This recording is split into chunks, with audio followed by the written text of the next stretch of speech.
अस्सलाम वालेकुम। मेरा नाम है ज़ीशान उस्मानी। आज की इस वीडियो का टॉपिक है जलेबी। आप लोगों ने जलेबी देखी होगी। इस जलेबी को जब भी देखता हूँ तो मुझे ज़िंदगी याद आ जाती है। ज़िंदगी कभी भी सीधी नहीं होती, ये हमेशा गोल गोल जलेबी की तरह होती है। ज़िंदगी के तौर तरीके, ज़िंदगी के दोराहे, ज़िंदगी के अदवार, दोस्त, रिलेशनशिप्स, आपके अकायद, आपकी सोच, आपकी समझ सब जलेबी की तरह इवॉल्व कर रही होती है और इसके बारे में परेशान नहीं होना चाहिए। बहुत से लोग मिलते हैं, वो कहते हैं कि सर हमारी ज़िंदगी सीधी होके ही नहीं देती, अभी सीधा चलते हैं फिर कोई रुकावट आ जाती है, फिर कोई रुकावट आ जाती है, फिर कोई रुकावट आ जाती है। अब वो लोग क्या करते हैं, वो उस रुकावट के ऊपर रुक कर खड़े हो जाते हैं और आगे नहीं बढ़ पाते, ना पीछे जा पाते, ना आगे जा पाते हैं और ज़िंदगी मुंजमद हो जाती है। बोलते हैं हमारे अंदर एक अफरा तफरी मची रहती है, एक अंदर ही परेशानी रहती है जो मैं आगे नहीं जाने देती। अगर आप उनको एज आ रुकावट देखेंगे तो आप आगे नहीं बढ़ पाएंगे, आप परेशान भी रहेंगे, आप इस्तराब में भी रहेंगे और आपका आगे बढ़ने का सफ़र भी रुक जाएगा। उनको आप जलेबी की तरह यूँ समझा करें कि एक गोल चक्कर आ रहा है, एक मोड़ आ रहा है जिस पे से आपको गुजरना है। आप गाड़ी चला रहे हो हाईवे के ऊपर स्पीड के अंदर और रोड यूँ करके कर्व करके मुड़ रही हो, तो आप क्या करेंगे? आप रुक के खड़े हो जाएंगे कि जी रुकावट आ गई, आगे रोड ख़त्म हो गई। आगे रोड ख़त्म नहीं होगी। आपने सिर्फ क्या करना होता है, स्टीयरिंग व्हील को घुमाना होता है ताकि उस गोल चक्कर के साथ, उस कर्व के साथ आप गोल गोल घूमते रहें। जब आप गोल घूम के आगे आएंगे तो आप देखेंगे आगे एक बहुत बड़ी हाईवे जिस पे आप बड़ी स्पीड में गाड़ी भगा सकते हैं। वहाँ पे थोड़ी सी स्पीड आपको स्लो करनी होती है, स्टीयरिंग घुमाना होता है, सफ़र नहीं रोकना होता। बिल्कुल इसी तरह ज़िंदगी में होता है। जब भी कोई मुश्किल सामने खड़ी हुई नज़र आए तो उसको रुकावट ना समझा करें, ऑब्स्टेकल ना समझा करें। सोचा करें कि गोल चक्कर आ रहा है, आपने सिंपल सी अपनी स्पीड थोड़ी सी हल्की करनी है। जिस तेज़ी से भाग रहे हैं उस पर रुक जाइए, सोचिए समझिए, सोचिए कि ज़िंदगी में वो गोल चक्कर किस वजह से आया है। कुदरत की तरफ से कोई आजमाइश है, आपके अपने कोई आमाल हैं, स्पीड हल्की कर लें लेकिन सफ़र ना रुकिए और हल्के हल्के हल्के उस पर गुजरते रहिए। आप 5 लाख रुपए कमा रहे हैं तो उस गोल चक्कर पे आप हो सकता है लाख रुपए कमा रहे हो। आपके 500 फ्रेंड्स हैं तो हो सकता है उस गोल चक्कर पे आपके कोई भी फ्रेंड ना रहे। आप 20 मुल्कों का महीने में सफ़र करते हो साल के अंदर, तो हो सकता है कि उधर आपका पूरे साल में कोई सफ़र ही ना हो, तो गोल चक्कर आया हुआ है। तो उस गोल चक्कर में जलेबी की तरह आराम से बिल्कुल इसको एंजॉय करते रहिए, आसपास देखिए, टेंशन बिल्कुल भी नहीं लीजिए। मेरा एक दोस्त है अब्दुल्ला, वो बड़ी इंटरेस्टिंग बात बताता है। तो मैंने उसको बोला यार ये ज़िंदगी जलेबी की तरह चलती रहती है और गोल चक्कर आते रहते हैं, बहुत सारे बंदे परेशान हो जाते हैं, मैं भी परेशान हो जाता हूँ, क्या करना चाहिए? तो उसने मुझे बड़ा इंटरेस्टिंग एक बात बताई, मैं आपसे शेयर करता हूँ।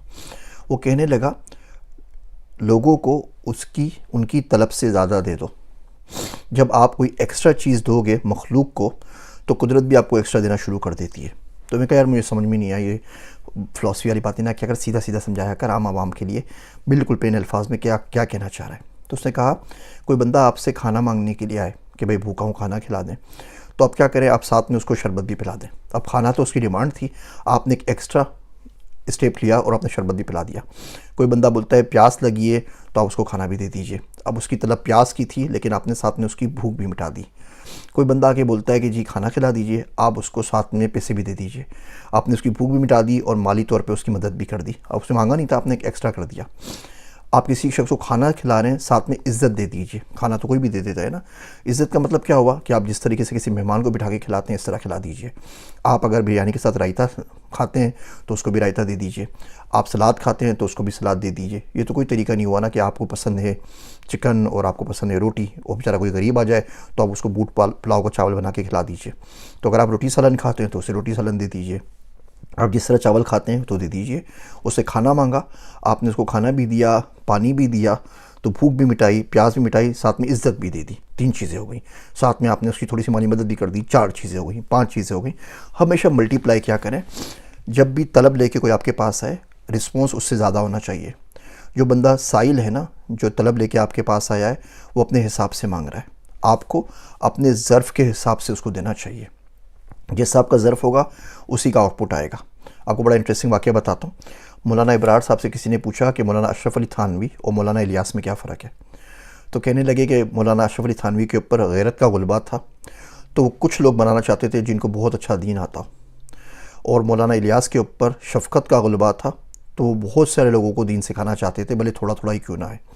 उसका नतीजा, उस गैरत का नतीजा ये निकला कि इस्लाह ताम्मा हो गई। कुछ लोग निकले जो बड़े जय्यत किस्म के थे, और उस शफ़क़त का नतीजा ये निकला कि इस्लाह आम्मा हो गई।